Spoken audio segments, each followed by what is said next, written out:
Life on 100.3 with Stellar Cart. I know you like to listen to Life on your app. Did you know that if you look right next to the listen button, you'll see a playlist, and it allows you to look back and see the last 10 songs we played?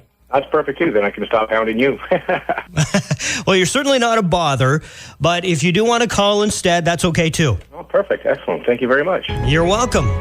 It's kind of neat because you say, oh, I know that song. What's the name? You can always check back. But I'll help you with this one. Jeremy Camp on Life. That's an interesting story because I never really even listened to the radio when I was growing up. I was attending the University of Saskatchewan, and I was working at a fast food restaurant at the time. And we won a contest, and we won a free clock radio. So until that point, I never even listened to the radio. And so I started waking up to a local morning show, and I started thinking, man, they give the temperature and the time, and they crack some jokes. I could do that. And so I started looking into radio, and next thing you know, I was attending a broadcasting school in Saskatoon, Saskatchewan, and starting my radio career. Ontario's Christian Superstation, Life 100.3, Super Chick, Pure, just another one of the bands that have joined us for a previous Air Raid. There's a lot of history that goes into Air Raid, 24 of them, in fact, as we get ready for Air Raid 25 on May 14th. And when I think of my time at my youth group, at my church, it was so special. And some of the best nights were when we all kind of crammed into vehicles and went off to take in a concert. Here we go. We're planning it for you. May 14th, join us for Air Raid 25, and we're even getting a head start on the tickets. Yes, we're giving away tickets every hour, a pair of tickets for Air Raid starting tomorrow morning on the All New Breakfast Club, all day long, including the Slam, Manic Drive, KJ52, and Lane, and we'll be there. We'll see you at Trinity Community Church in Oro Station, just off Highway 11. All of these details are at airraid.ca. Got an event that needs some extra splash?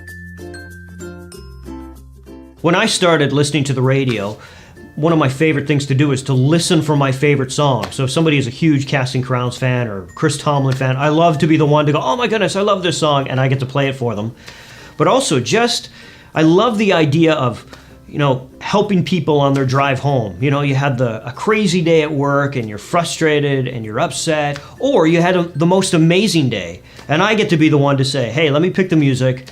Let me try and encourage you on the way home, and that's just the best. Don't let it slip on by. Life 100.3, and a song that makes you stop what you're doing and just listen, because it's a life-changing kind of song, isn't it? Not only his voice, but the lyrics, they had me tuned in. Yeah, God has given us this life to enjoy, and let's value every minute of it. Thank you so much for listening.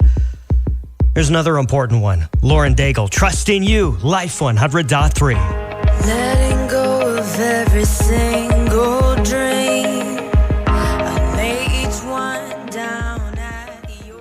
Well, this probably has changed over the years. Initially, when I went to university, I had plans on becoming a teacher. But lately, probably in the past 5 or 10 years, I've been fascinated by careers. So I like what other people do.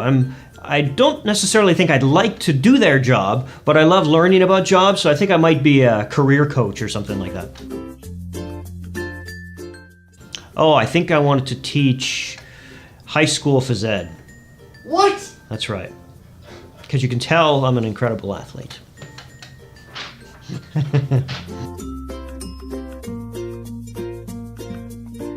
Somebody once asked Toby Mac, how do you keep writing songs about your faith? Because, don't you run out of things to say? And Toby used to always say, as a Christian, your perspective on everything is different.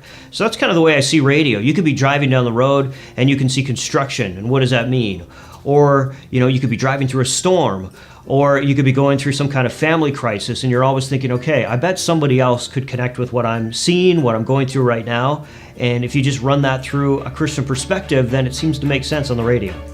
Listener-supported Christian radio, Life 100.3, Rachel Lampa, Savior's Face. New beginnings seem to be a highlight for us. A new season, a new car, a new job, maybe even a new addition to the family. And in those situations, we seem to have no problem letting go of the past, the way things used to be. So why can't we seem to do that in our walk with God? Ephesians 4 verses 22 and 23 says in the Amplified Version, strip yourself of your former nature and be constantly renewed in the spirit of your mind. When we get a new car, we don't bring the old seatbelt or the old steering wheel along with us to the new car. There's so much excitement that comes with something new. So here's the challenge. I know you might have a colored past, and it keeps wanting to pop up and be center of your mind, but let your past go and watch what God can do with your future.